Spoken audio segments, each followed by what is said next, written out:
Choices in video games can just be tough to make sometimes. Like in Detroit Become Human, you can either bend the knee, or you can fight back. But why is it sometimes that choices feel impossible to make, and others feel obvious? We spent hours researching this, and playing the games ourselves to see how we would feel making these choices. Here's what we learned. Choices are the acts of deciding what you want to do when you're presented with alternative options. In order to have an impact on you or to make meaningful choice, we need three things. Number one is feel. For choice to matter, players need to feel connected to the game world, and the characters. This connection comes from detailed world building, relatable personalities, and contextual storytelling. When players understand a character's past, their personality, or even their sense of humor, every choice feels personal. For example, research in narrative psychology shows that humans are wired to empathize with stories, especially when they see characters facing moral dilemmas. Think about the emotional weight of choosing who to save in a crisis. A well-crafted world ensures players care about those decisions because they care about the people and places involved.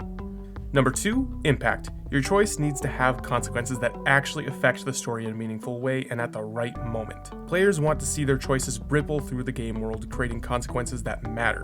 Whether it's saving a town or betraying an ally, these moments need to affect the story at the right time. Interestingly, developers sometimes fake the impact to amplify this effect. For example, a study on choice architecture in games found that giving players visual feedback, like NPCs reacting to their decisions, even if the outcome doesn't change, enhances their sense of agency.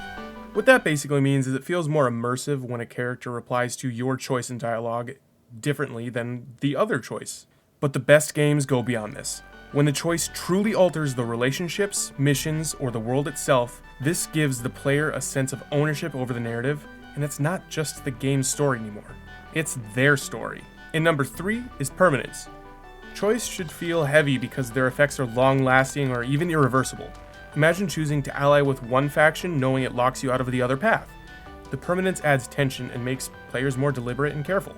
Psychological studies on regret reveal that when choices are final, people take them more seriously, often seeking to justify their actions afterward.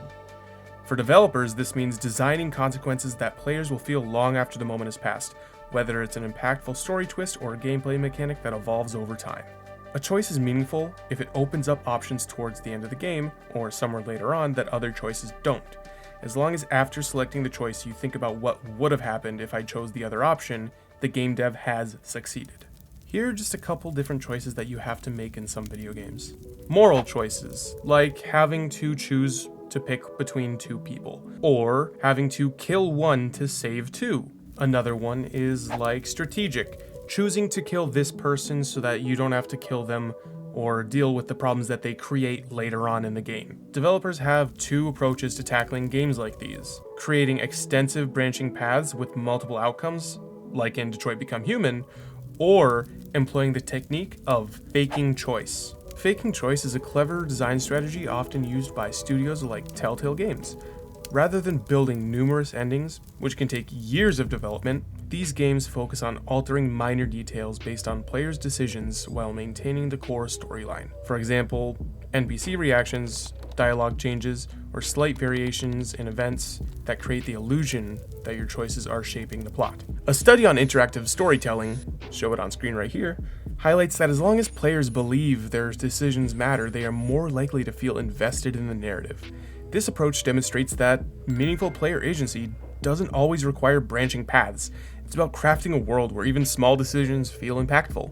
Whether your decisions matter or not, there's more to it than just a couple choices on screen. Save the villagers sounds heroic, while don't let the villagers die feels guilt-ridden. Same outcome, but the framing makes all the difference. In Spec Ops Chapter 7, you're given a choice between saving Gould or saving the civilians. That creates the dilemma where both options are bad, but you have to choose one. It's a moral choice that is going to affect the entire world, and if you've grown attached to the characters, it's going to affect you as well. Another big thing that a lot of games do is they make you really feel the impact on your choice, because they not only make you have to pick between two things, but they give you a very small time window to do it, and you don't really get to think it all through. You don't get to choose properly, because all of a sudden you have to pick between this person or this person, and you have 3 seconds. You don't get to think it all through. Combine this with the permanent consequences that you feel, after that choice is made, and it's a recipe for a great game. Choices in video games are more than just picking between options. They shape how the players connect to the world, the characters, and the story. Whether through moral dilemmas, skill-based challenges, or illusions of choice, these decisions create memorable and personal experiences. A question still stands. What if? And it keeps you engaged long after the game ends. At the heart of it, good choices don't just change the game, they change how you see yourself as a player.